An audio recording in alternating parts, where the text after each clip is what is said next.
Assalamualaikum warahmatullahi wabarakatuh. Alhamdulillah, sallallahu ala rasulillah, wa ala alihi wa sahbihi wa wala hawla wala quwwata illa billah. Mas MC yang saya hormati, Talil Quran, yang membacakan Al-Quran, jamaah, teman-teman sekalian, baik yang offline maupun online, rahimakumullah. Alhamdulillah, kita bersyukur kepada Allah kembali berhimpun bersama dalam kajian rutin pagi hari ini. Semoga Allah Subhanahu wa taala berkenan menjadikan kajian kita ibadah ikhlas kepadanya sehingga berpengaruh kebaikan pada diri setiap kita. Amin ya rabbal alamin. Melanjutkan sarana tazkiyatun nafs setelah dua pertama kemarin, kita masuk kepada sarana yang ketiga, yaitu menjadikan Al-Quran sebagai pegangan dalam kehidupan. Menjadikan Al-Quran sebagai pegangan dalam kehidupan.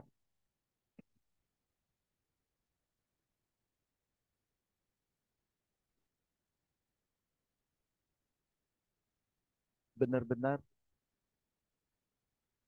memperlakukan Al-Quran sebagaimana keyakinan kita bahwa Al-Quran itu kitab suci yang diturunkan kepada Nabi sebagai panduan kehidupan, sebagai tuntunan kehidupan, rute perjalanan. Teman-teman sekalian, sulit dibayangkan dalam sebuah perjalanan kita bisa sampai kepada tujuan jika tidak memahami rute perjalanan yang menghantarkan. Tentunya untuk memahami itu kita harus membacanya, mencermatinya dengan seksama. Tidak cukup sekedar paham, mengerti rute perjalanan itu, tapi juga harus memastikan berjalan sesuai dengan rute, sesuai dengan tunjuk. Dan harus senantiasa waspada agar tidak tergelincir, tersesat, masuk gang atau jalan yang ternyata menjauhkan dari tujuan. Di antara jalan itu ada yang gang buntu. Begitupun ketika kita dalam rukun iman, setelah beriman kepada Allah, kepada malaikat Allah, kepada kitab-kitab Allah, termasuk di dalamnya Al-Quran.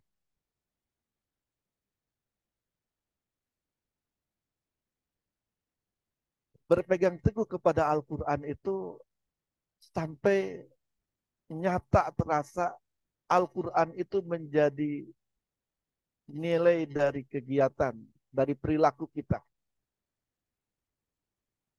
Dan itu yang saya maksudkan, jika sudah demikian, maka yang kita lakukan itu senantiasa menjadi ibadah kepada Allah. Bahkan bernilai dakwah kepada Allah Subhanahu wa taala. Di awal kajian dulu saya pernah menyampaikan, pada dasarnya orang kalau sudah paham, orang ketika keimanannya ini benar-benar sudah membentuk kepribadian, seluruh yang dilakukan dalam kehidupan itu sebenarnya efektif menjadi sarana pembersihan jiwanya. Ini yang saya maksudkan. Ketika kita sudah mampu menjadikan setiap yang kita lakukan sesederhana, sekecil apapun adalah juga ibadah kepada Allah Subhanahu wa taala. Karena itu konsep ibadah dalam agama kita tidak hanya ibadah mahdoh, salat, zakat, puasa, haji, yang bahkan praktek pelaksanaannya itu dengan runut, dengan jelas dituntunkan. Itu ibadah mahdoh. Ada ibadah ghair mahdoh atau disebut dengan ibadah muamalah, muamalat jamak bahkan. Dia mencakup seluruh kegiatan kita terkait rumah tangga kita, harta, kerja kita, pertemanan, pertetanggaan kita, kehidupan bernegara kita, semua sisi lini kehidupan kita. Dan dengan kekuatan hubungan kepada Allah Subhanahu wa taala, dengan kebersihan jiwa, itu memungkinkan menjadi realita. 24 jam kehidupan kita itu ibadah kepada Allah Subhanahu wa taala. Teman-teman sekalian, pesan Allah dalam surat Az-Zukhruf ayat 43-44 ini semoga menjadi pengingat, penguat setiap kita. Fastamsik billadzi uhiya ilaika innaka ala siratim mustaqim. Maka berpegang teguhlah engkau dengan Al-Quran yang telah diwahyukan kepada engkau. Selagi engkau berpegang teguh kepada Al-Quran itu, innaka ala siratim mustaqim. Sungguh engkau dipastikan tetap berada dalam jalan yang lurus. Wa innahu ladzikrun laka wa liqaumika wasawfa tus'alun. Dan sesungguhnya Al-Quran itu adalah peringatan untukmu. Teman-teman sekalian, saya ketika mentadabburi ayat ini, terjemah pertama, iya, la zikrun. Sungguh Al-Quran itu peringatan untukmu dan kaummu.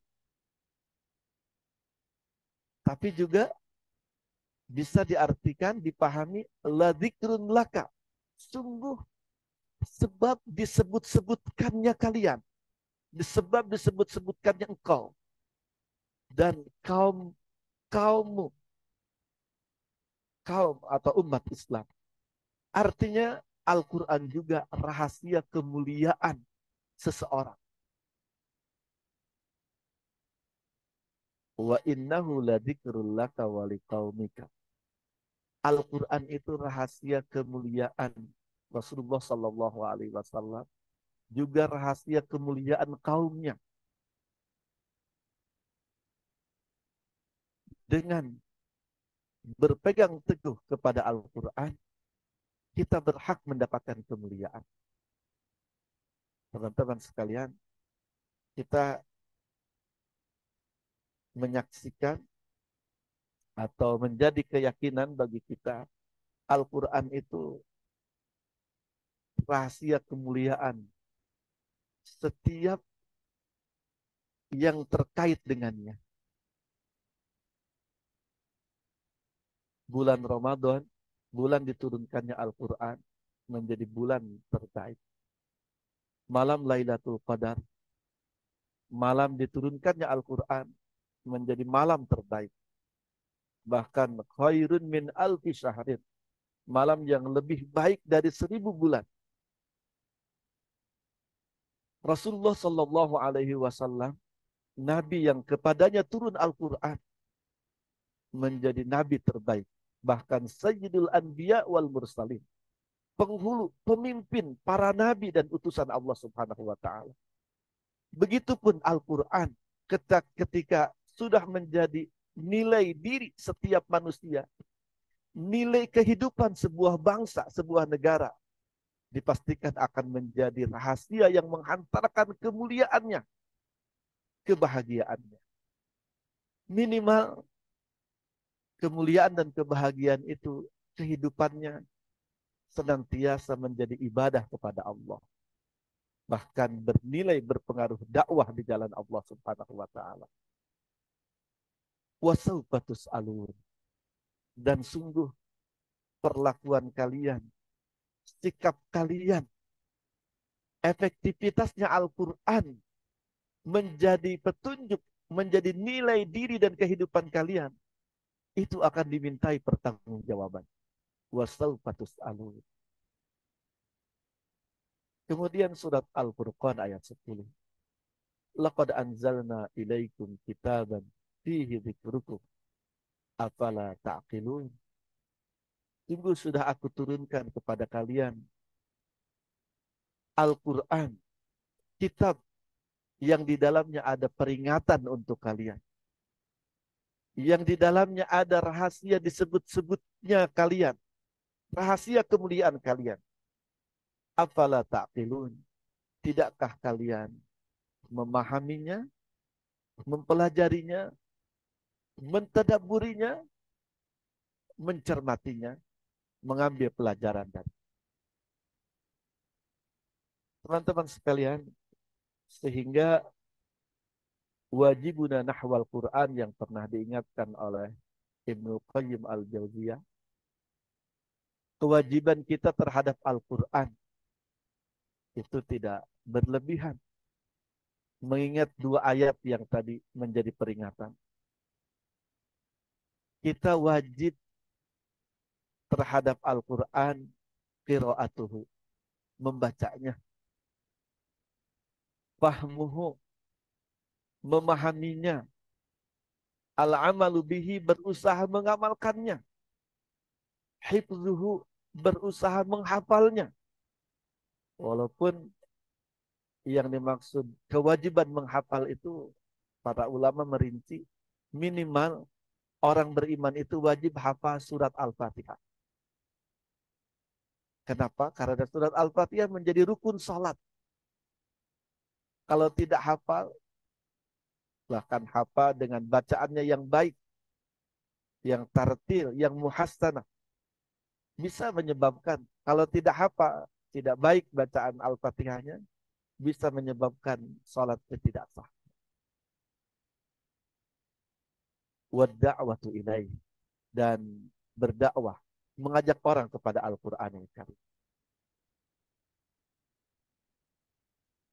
Teman-teman sekalian, 5 perlakuan yang menjadi kewajiban kita terhadap Al-Quran yang akan terus mendorong, membentuk Al-Quran itu benar-benar menjadi nilai diri, dasar kehidupan kita.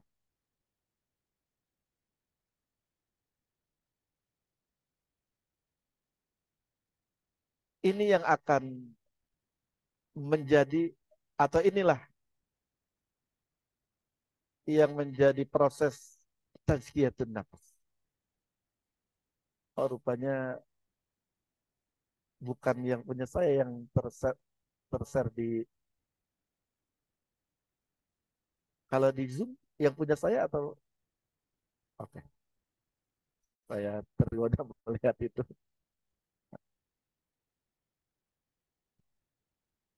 5 perlakuan kita terhadap Al-Quran ini yang menjadi proses tazkiyatun nafs.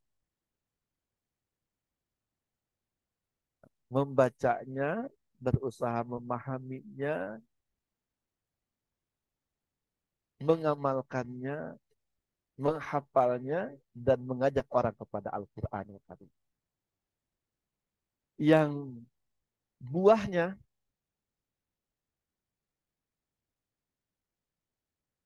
hasilnya efektif menjadikan hari-hari kita semuanya adalah ibadah kepada Allah, bahkan dakwah di jalan Allah Subhanahu wa taala. Teman-teman sekalian, untuk gambaran saya coba jelaskan ketika kita membaca Al-Quran. Bagaimana bacaan Al-Quran itu eh, menjadi pembersih jiwa kita. Teman-teman sekalian, dari mulai ketika kita mau membacanya, kita membersihkan diri. Kita membersihkan diri dari hadas besar, dari hadas kecil.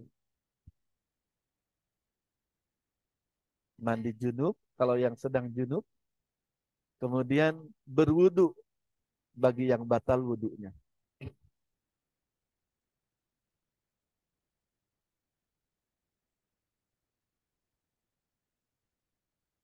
Setiap basuhan anggota tubuh kita ketika melakukan wudu, itu menjadi pembersih dari dosa. Terlebih ketika seseorang itu menyadari mau membaca Al-Quran itu, mau membaca kitab Allah, mau membaca kata-kata Allah, surat-surat cinta dari Allah Subhanahu wa Ta'ala, akan lebih keras, akan lebih kuat pengaruh wudhu, persiapan berangkatnya kita mau membaca Al-Quran, efektif menjadi pembersihan jiwa kita. Dan bagi yang benar-benar merasakan baca Quran itu, membaca kitab Allah, surat-surat cinta Allah Subhanahu wa Ta'ala, bukan hanya mandi dan wudhu yang dia lakukan. Bisa jadi bertaubat dan istighfar secara khusus ketika mau membaca Al-Quran itu dia panjatkan. Dari situ sudah jelas bacaan Al-Quran menjadi proses tazkiyatun nafs. Belum lagi Al-Quran, teman-teman sekalian, ketika kita bacakan, setiap hurufnya, setiap huruf yang kita baca dari Al-Quran itu menjadi kebaikan, menjadi penggugur dosa, menambahkan pahala. Rasulullah Shallallahu Alaihi Wasallam sampai menjelaskan detail. Alif lam mim itu bukan satu huruf, tapi alifun harfun, walamun harfun, wa mimun harfun. Memastikan, ingin meyakinkan kita, setiap huruf Al-Quran yang kita baca itu berpengaruh kebaikan. Teman-teman sekalian, dari sifat huruf, ini yang bisa kita coba jelaskan, yang bisa kita hitung. Belum yang Allah Subhanahu wa Ta'ala rahasiakan, menjadi hak prerogatif Allah, menjadi kuasa dan kehendak Allah. Ini dari yang kita hitung, dari yang mampu saya coba ungkapkan. Sifat huruf ketika kita membaca Al-Quran, hukum bacaan, hukum tajwid yang kita pelihara, yang kita jaga ketika membaca Al-Quran, itu juga membentuk kepribadian, memberikan kebaikan. Jelas, idhar, ya, idgham, ikhfa, iklab, dalam hukum nun mati dan tanwin misalkan. Ketika kita pelihara pada setiap huruf, pada setiap bacaan Al-Quran, wah, itu luar biasa sebenarnya. Membentuk kepribadian kita. Mungkin tanpa kita rasa, bacaan Al-Quran membentuk kepribadian kita yang lincah, yang senantiasa adaptif pada setiap kondisi, pada setiap keadaan. Kita bisa izhar, jelas, terang, tegas pada saat dibutuhkan. Ketika nun mati dan tanwin itu bertemu dengan huruf halak, dengan 6 huruf, alif, ha, ko, ain, ghain, ha. Kita membacanya dengan izhar, dengan jelas, tegas. Terdengar nun dan tanwin itu. Tapi ketika bertemu dengan huruf ikhfa, nun dan tanwin itu ada, tapi samar. Dan kita tahan 2 harokat untuk benar-benar terasa nilai itu. Ikhfa itu terasa 2 harokat. Ada, tapi tapi samar, tidak jelas terlihat, tidak jelas terdengar. Kita bisa juga dalam kondisi seperti itu, nyaman dan tetap berfungsi. Jadi ketika jelas, mungkin sebagai kalau dalam organisasi sebagai ketua pelaksana kajian rutin misalkan, jelas siapa orangnya. Atau sebagai pengisi kajian rutin, jelas siapa orangnya. Kita siap dalam kondisi itu. Tapi kita juga siap tetap berperan, tetap ada, tetap bernilai ibadah, bahkan dakwah kehidupan kita. Di saat kita tidak harus jelas, di saat keberadaan kita itu ada, terasa. Namun tidak jelas kelihatan, tidak jelas terasa oleh semua orang. Itu ketika kita membaca ikhlas. Ikhlas, bahkan teman-teman, kita bisa masuk dalam kondisi berubah yang asalnya nun, mati atau tanwin berubah menjadi mim. Tapi tetap kita ada, tetap kita berperan, tetap kehidupan kita juga ibadah, bahkan dakwah. Idgham, masuk ke huruf yang lain, melakukan infiltrasi. Idgham juga ada idgham bi gunnah, ada idgham bila gunnah. Idgham yang masih terasa, terbaca keberadaan kita. Ada idgham yang sama sekali tidak terasa, tidak terbaca. Idgham bila gunnah. Teman-teman, baru dari satu hukum tentang nun mati dan tanwin, kita bisa membayangkan betapa bacaan Al-Quran itu juga sebenarnya menempa kepribadian kita, menempa jiwa kita. Itu yang saya maksudkan. Bacaan Quran itu juga bagian dari sarana tazkiyatun nafs, sarana pembersihan jiwa. Itu ketika dibaca, dan itu baru kita coba raba atau kita bayangkan satu hukum saja dalam bacaan Al-Quran. Belum banyak lagi hukum dalam bacaan Al-Quran. Belum nazomnya, lagomnya. Keilmuan Al-Quran yang begitu kaya. Belum kiroatnya. Yang minimal 7 kiroat dalam Al-Quran. Subhanallah. Al-Quran itu benar-benar dahsyat sekali dalam membantu proses tazkiyatun nafs. Belum, itu baru bacaannya teman-teman sekalian. Belum dari pemahamannya. Ketika kita berusaha membaca tafsirnya, maknanya, mentadaburinya dengan baik. Belum ketika bacaan yang sudah terkristal dalam pemahaman juga terpraktekkan dalam amalan, dalam perbuatan, dalam keseharian kita. Wah, lebih dahsyat lagi pengaruh tazkiyah yang akan terjadi pada jiwa-jiwa kita. Apalagi ketika tertanam dalam hafalan, dihafalkan Al-Quran itu. Apalagi sudah menjadi nilai kehidupan, dakwah, kita mengajak orang kepada Al-Quran. Karena itu, pegang teguhlah Al-Quran. Fastamsik billadzi uhiya ilaika wa innahu ladzikrun laka wa liqaumika wa sawfa tus'alun. Sungguh Al-Quran rahasia kemuliaan, kehebatan kalian, juga bangsa, negara kalian. Dan kalian akan dimintai pertanggungjawaban tentang sikap dan perlakuan kalian terhadap Al-Quranul Karim. Teman-teman sekalian,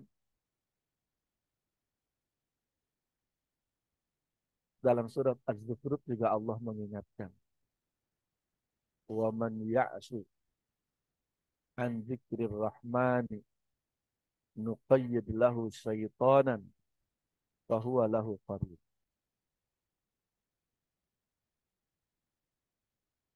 wa innahum layasuddunahum 'anis sabili wa yahsabuna annahum muhtadun.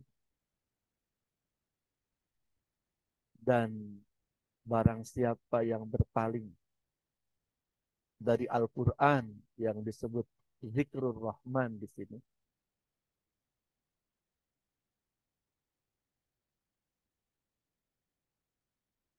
teman-teman sekalian,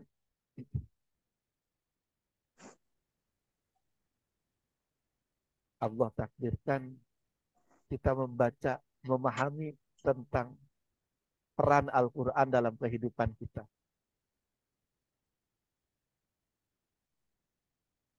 Setelah mengetahui, jangan sampai kita tidak peduli. Teman-teman yang hadir dalam kajian pagi ini, baik offline maupun online, ini bukan kebetulan kita mendapatkan hidangan, mendapatkan suguhan ini. Diingatkan Allah tentang Al-Quran. Rahasia, kemuliaan, kehebatan setiap bangsa, setiap manusia. Dan sebenarnya lebih dahsyat lagi, pengingat, penguat kita komitmen dengan Al-Quran itu. Intinya kita tidak boleh menganggap enteng, tidak boleh lagi tidak peduli dengan Al-Quran. Kalau pelajaran ini sudah sampai, kalau pelajaran ini sudah didapatkan, namun kemudian kita tidak perhatian, kita terancam dengan peringatan Allah di surat Az-Zukhruf 36-37 ini. Waman ya'syu, dan barang siapa yang berpaling an dzikrir Rahman, dari peringatan Allah yang Maha Pengasih. Yang dimaksud adalah Al-Qur'anul Karim. Nuqayyid lahu syaitanan fahuwa lahu qarin. Maka aku, kata Allah, akan membiarkan bagi orang yang berpaling dari peringatan Al-Quran, dari Al-Quran itu, setan menjadi temannya. Fahuwa lahu qarin. Dan dia benar-benar menjadi teman yang dekat, yang lekat, yang bisa mengikuti, menemaninya kemana dan dimanapun dia. Yang akibatnya, wa innahum layasuddunahum anis sabil wa yahsabuna annahum muhtadun. Dan sungguh mereka, ini bisa diartikan wa innahum, dan sungguh mereka, setan itu, layasuddunahum, pasti akan menghalangi mereka, para manusia yang berpaling dari Al-Quran itu, anis sabiya, dari jalan kebenaran, dari jalan Allah Subhanahu wa Ta'ala.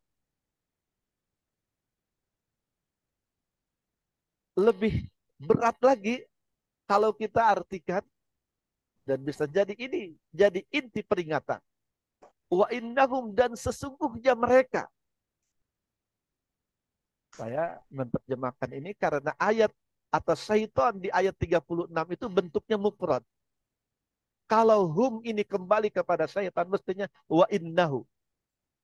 Tapi ini wa innahum, dan sesungguhnya mereka, orang-orang yang berpaling dari Al-Quran itu, layasuddunahum, sungguh pasti mereka menghalangi mereka, manusia yang lain, anis sabi, dari jalan kebaikan, dari jalan Allah Subhanahu wa Ta'ala. Wa yahsabuna annahum muhtadun. Sementara mereka mengira bahwa diri mereka itu adalah orang-orang yang mendapatkan hidayah. Na'udzubillah. Ikhwati fillah. Ayat ini sedang berbicara tentang kita. Bukan tentang orang lain. Tentang kita orang-orang beriman. yang sudah berikrar, meyakini, beriman kepada Allah, kepada Al-Quranul Karim. Namun perbuatan dan perlakuannya tidak seperti orang beriman. Teman-teman, mestinya kita yang yakin Al-Quran itu petunjuk dan rute perjalanan kita. Kita harus benar-benar memegang teguh.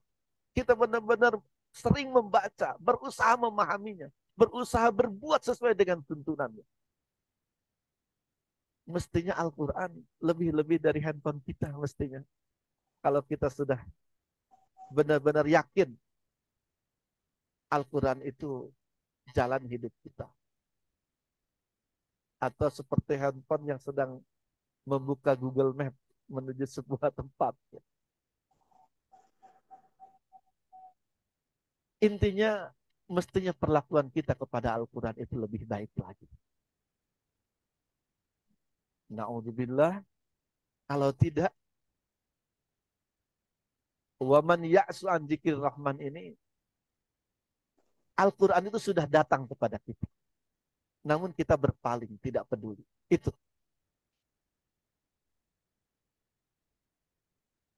Ya Allah, untuk jadi pelajaran tentunya, kita yang sudah bisa Al-Quran.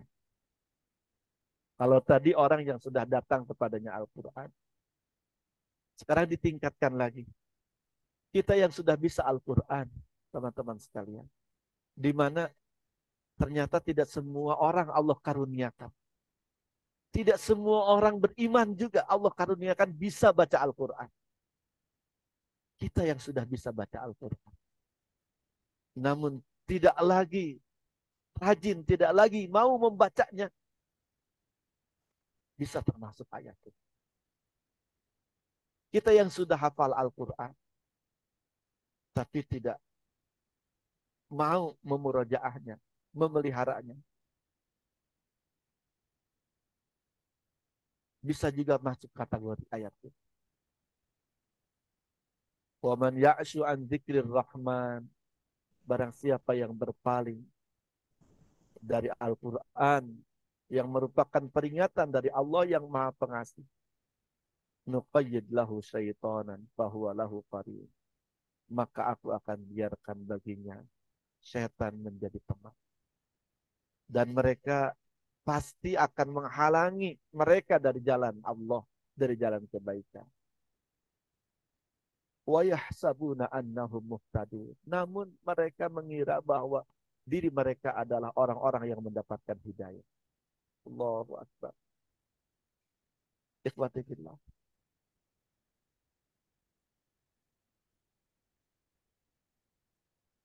Sombong dalam kesalihan, mungkin bahasa bahasa mudahnya ya. Merasa sebagai orang solih, sebagai orang yang mendapatkan hidayah, padahal faktanya dia adalah orang yang dikendalikan oleh setan. Ayat ini juga yang menjadi dasar bahwa setiap manusia itu ada qarin, ada setan yang senantiasa dekat, lekat untuk berupaya menyesatkannya, menggelincirkannya dari jalan Allah Subhanahu wa taala. Ternyata obatnya, terapinya sikap yang baik terhadap Al-Qur'an. Ini jelas menegaskan betapa Al-Qur'an menjadi bagian penting dalam proses tazkiyatun nafs. Wa man a'rada an dzikri fa inna lahu ma'isyatan danka wa nahsyuruhu yaumal qiyamati a'ma. Qala rabbi lima hasyartani a'ma wa qad kuntu basira.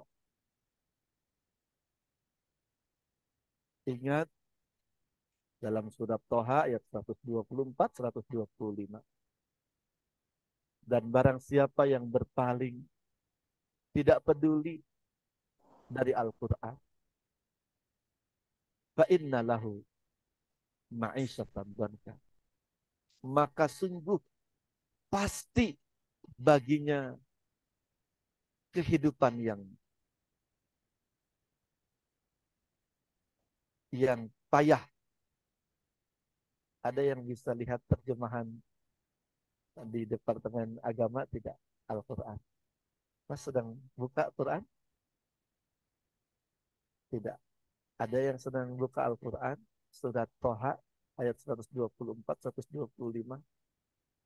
Apa terjemahan Quran Departemen Agama? Fa inna lahu ma'isyatan donka. Maka sesungguhnya baginya kehidupan yang parah, payah.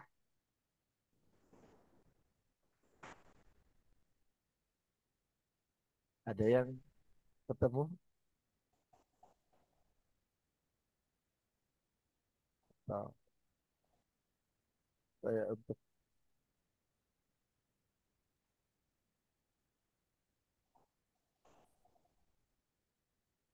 ayo berlomba kalau ada yang sudah menemukan.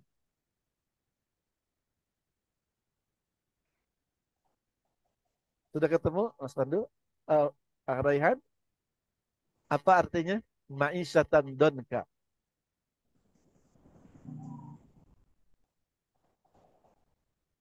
Kehidupan yang sempit. Jazakallah khairan. Sempit, sulit, parah, payah. Teman-teman sekalian,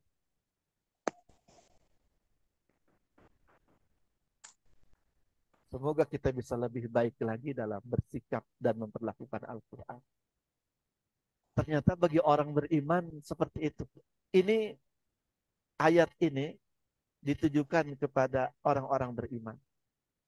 Nah berpaling itu Al-Quran sudah sampai kepadanya. Kemudian tidak peduli. Ini kalau belajar bahasa Arab, redaksinya itu menunjukkan lil jazmi wa ta'kidi, menunjukkan keniscayaan, kepastian.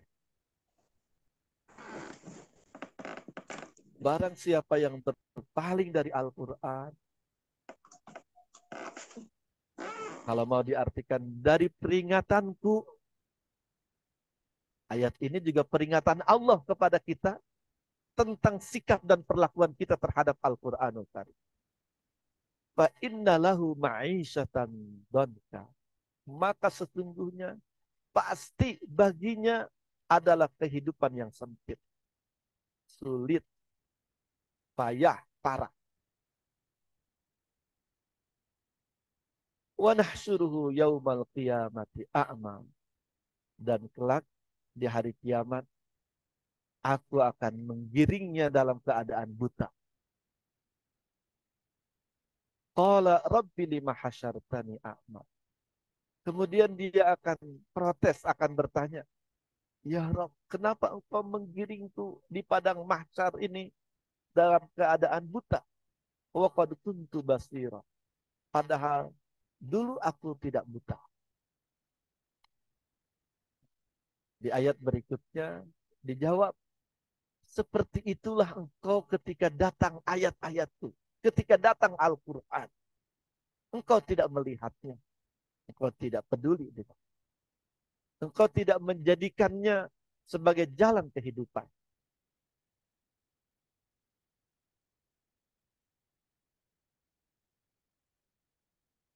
Ikhwatifillah, alaika bitilawatil Quran. Karena itu, semoga ini bisa diserap sebagai wasiat, sebagai pesan yang masuk ke dalam saraf, sehingga akan menjadi nilai kita. Alaika bitilawatil Quran. Karena itu, hendaknya engkau senantiasa membaca Al-Quran. Fa innahu nurun laka fil ardi. Sesungguhnya Al-Quran itu adalah cahaya, penerang bagimu di muka bumi. Yang akan membuat engkau bisa melihat, bisa membedakan mana yang baik, mana yang buruk. Fa innahu nurun laka fil ardi. Wa dzukhrun laka fis sama. menjadi tabungan, menjadi simpanan, cadangan banyak kebaikan bagi engkau di langit.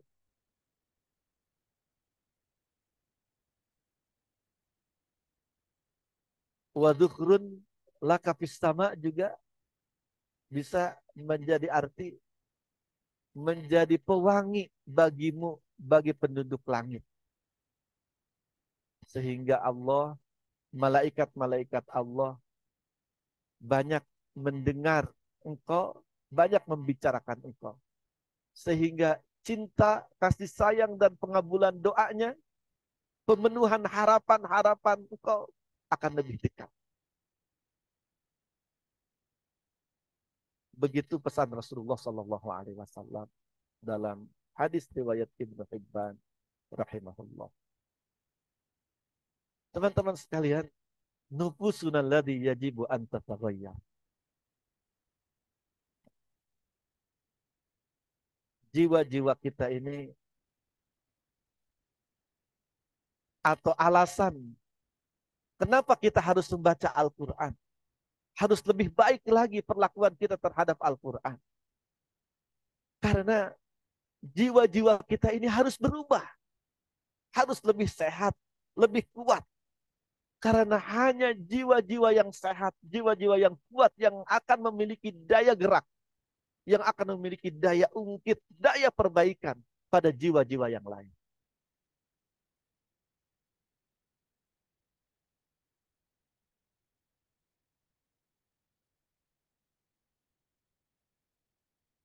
Ingat, an yakuna laka wirdun yaumiyun minal Qur'anil Karim la yaqilu an juz'in wahidin. Hendaknya engkau memiliki wiridan, bacaan rutin. Wiridan itu teman-teman, rutin harian dari Al-Qur'anul Karim. Kalau memungkinkan, la yaqilu an juz'in wahidin. Tidak kurang dari satu juz. Wa anta jama'a madzahiruha fi khamsi kalimatin ukhra. Seseorang yang memiliki jiwa yang bersih, yang senantiasa berupaya melakukan tazkiyatun nafas dalam kehidupannya, maka dalam kesehariannya, dalam penampilannya, harus senantiasa terjaga empat kata yang nampak menjadi rupa dan penampilan jiwa raganya. Al-basata, kesederhanaan. Wattilawah, senantiasa membaca Al-Quran. As-salah, senantiasa menjaga salat. Al-jundiyah, kemiliteran, kedisiplinan. Senantiasa siap dalam setiap amanah dan instruksi-instruksi perjuangan di jalan Allah Subhanahu wa taala. Wal khuluq, dan semua nilai-nilai itu terkarista menjadi akhlak dan kepribadian. Utlul Quran, mohon baca Al-Quran. Wattali, mutalaah Al-Quran. Wattali, cermati Al-Quran. Awistami, atau dengarkanlah Al-Quran. Awidkurullah, ingatlah Allah Subhanahu wa taala. Wala tusrif juz'an min waqtika fi ghairi faidah. Jangan sampai menyia-nyiakan sedikit pun dari waktumu dalam hal yang tidak bermanfaat.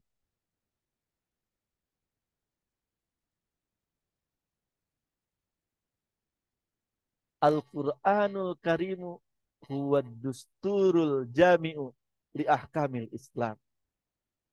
Ingatlah, Al-Quran itu adalah kitab yang menyeluruh, yang menghimpun seluruh tuntunan Islam. Al-Quran itu adalah sumber yang dari padanya mengalir banyak kebaikan dan hikmah pada hati setiap orang yang beriman. Dan Al-Quran adalah sebaik-baik sarana mentaqarrubkan, mendekatkan diri kepada Allah Subhanahu wa taala, yang dioptimalkan oleh setiap orang yang beribadah kepada Allah Subhanahu wa taala, yang akan menghantarkan seseorang menjadi hamba yang dicintai Allah. Dan dalam hadis qudsi, kemudian Allah mengatakan, "Fa'idza ahbabtuhu," maka ketika aku sudah mencintainya, kuntu sam'ahu alladhi yasma'u bihi. Aku akan menjadi, aku pasti akan menjadi pendengarannya di mana ia mendengar dengannya. Penglihatannya di mana ia melihat dengannya. Wa yadahu wa rijlahu, tangan dan kakinya di mana ia beraktivitas dengan. Terakhir, teman-teman sekalian,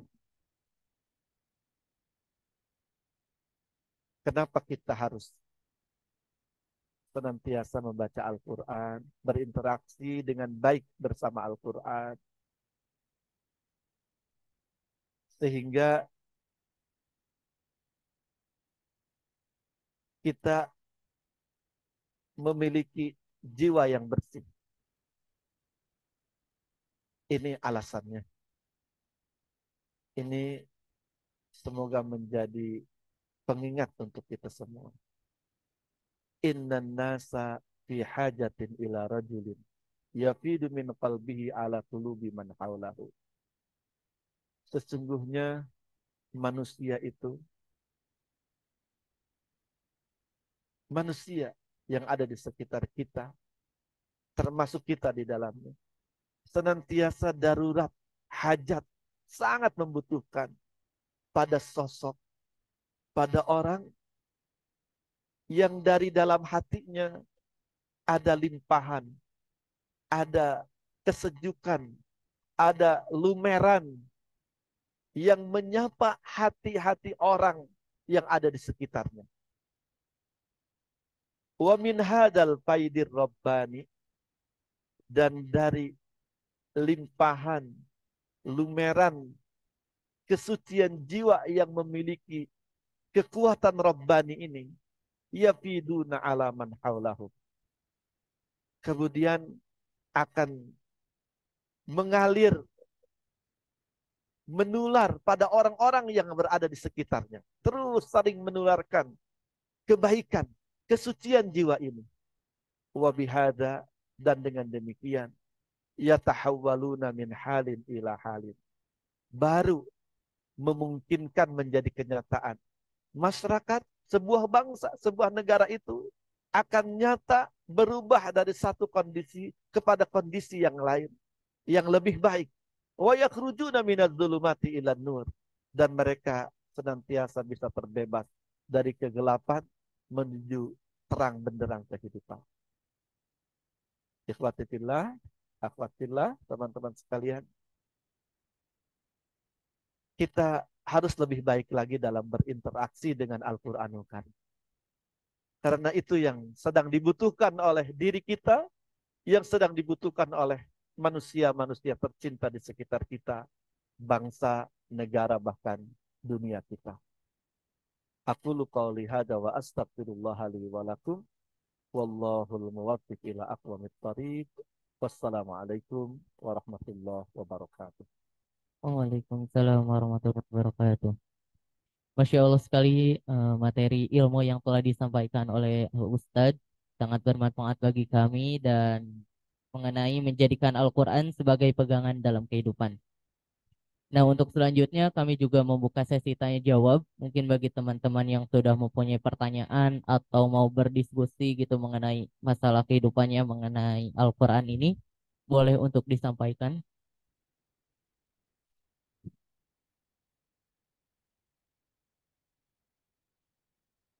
Apakah ada teman-teman yang ingin bertanya?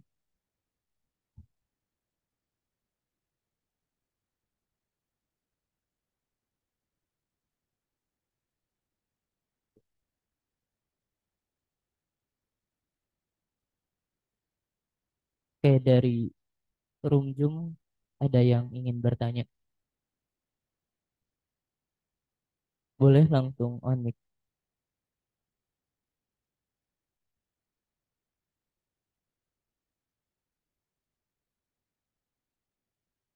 Ada suara tidak?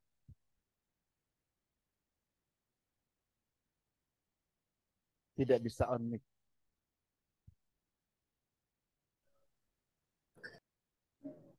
Cek, Bismillah. Terima kasih sebelumnya. Assalamualaikum warahmatullahi wabarakatuh. Waalaikumsalam warahmatullahi wabarakatuh. Alhamdulillah. Terima kasih sebelumnya juga Ustadz untuk materinya. Mungkin izin bertanya terkait dengan prioritas mungkin ya Ustadz, gitu ya. Apalagi misalkan gitu ya pagi. Pagi itu kan waktu-waktunya emas tuh gitu Ustadz gitu ya untuk memaksimalkannya dengan misalkan gitu ya dengan membaca gitu ya dengan apa namanya mentadaburi Al-Qur'an gitu ya dengan misalkan juga menghafalkan gitu ya dan lain sebagainya gitu ya. Tapi di samping itu juga gitu ternyata Ustadz gitu ya ada banyak hal yang ternyata bisa apa namanya perlu kita lakukan juga misalkan gitu ya, dengan salah satunya menghadiri kajian rutin juga gitu ya, misalkan gitu seperti hari ini. Nah, jadi gini Ustadz gitu ya untuk pertanyaannya sendiri. Nah, terkait dengan manajemen semuanya itu gitu Ustadz gitu ya, untuk di pagi hari gitu ya, yang mana pagi hari ini waktu yang paling berharga gitu ya untuk kita benar-benar maksimalkan gitu ya, utamanya untuk Al-Qur'an gitu ya. Itu seperti apa gitu Ustadz gitu. Mungkin itu saja untuk pertanyaannya. Terima kasih. Baik, langsung ya. Terima kasih Mas Imam atas pertanyaannya. Luar biasa, membuat saya lebih lega ya. Karena kalau tidak ada yang bertanya, khawatirnya lewat begitu saja. Eh, ini yang pertemuan sebelum UTS saya sampaikan bahwa ada waktu istimewa yang disiapkan Allah bagi setiap kita. Allah menyampaikannya bahwa Allah Subhanahu wa taala di setiap sepertiga malam terakhir itu menunggu janjian dengan kita, ya, dengan hambanya yang berdosa dan mau bertobat untuk segera diampuni, yang punya keinginan, punya permintaan, bermunajat untuk segera dikabulkan. Termasuk istimewa di waktu pagi itu bacaan Al-Quran. Malah disebutkan inna Qur'anal fajri kana masduda. Sesungguhnya bacaan Al-Quran di waktu fajar itu bisa sebelum subuh atau setelah subuh. Di waktu fajar. Kana mashuda. Sungguh disaksikan. Jadi dahsyat, beda dengan waktu-waktu yang lain bacaan Al-Quran. Nah, karena itu untuk bisa meraihnya, mencapainya, bisa bacaan Al-Quran itu pada saat sholat malam sekaligus. Jadi kita membaca Al-Quran pada sholat malam, pada saat sholat tahajud sekaligus. Termasuk bacaan Quran di waktu fajar itu bacaan Quran pada sholat subuh juga.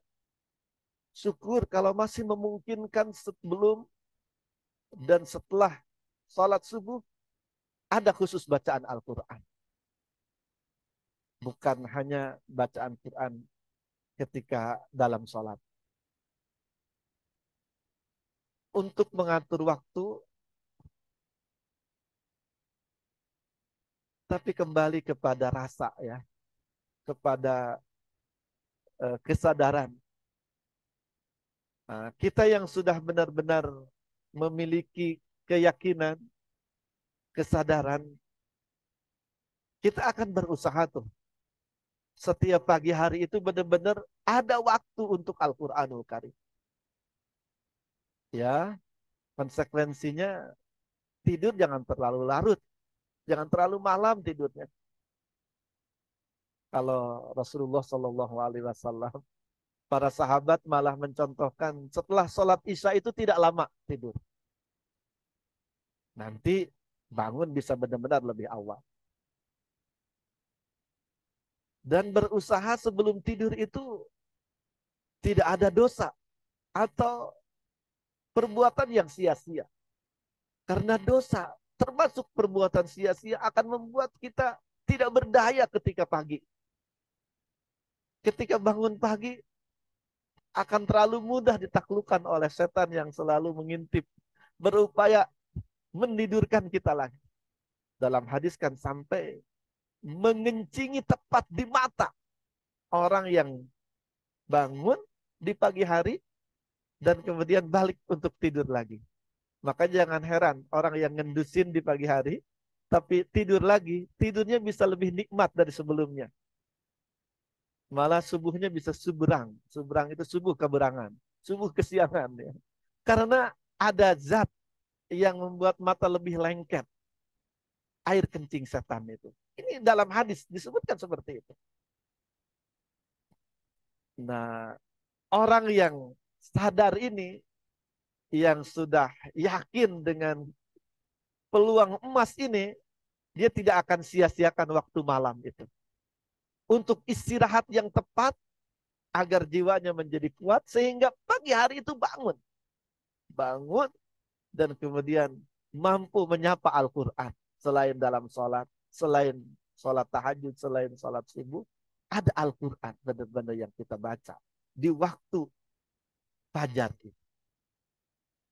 Selebihnya, teman-teman, kalau secara teori ya, rencana bisa tuh mengatur waktu kalau mau banyak baca Quran.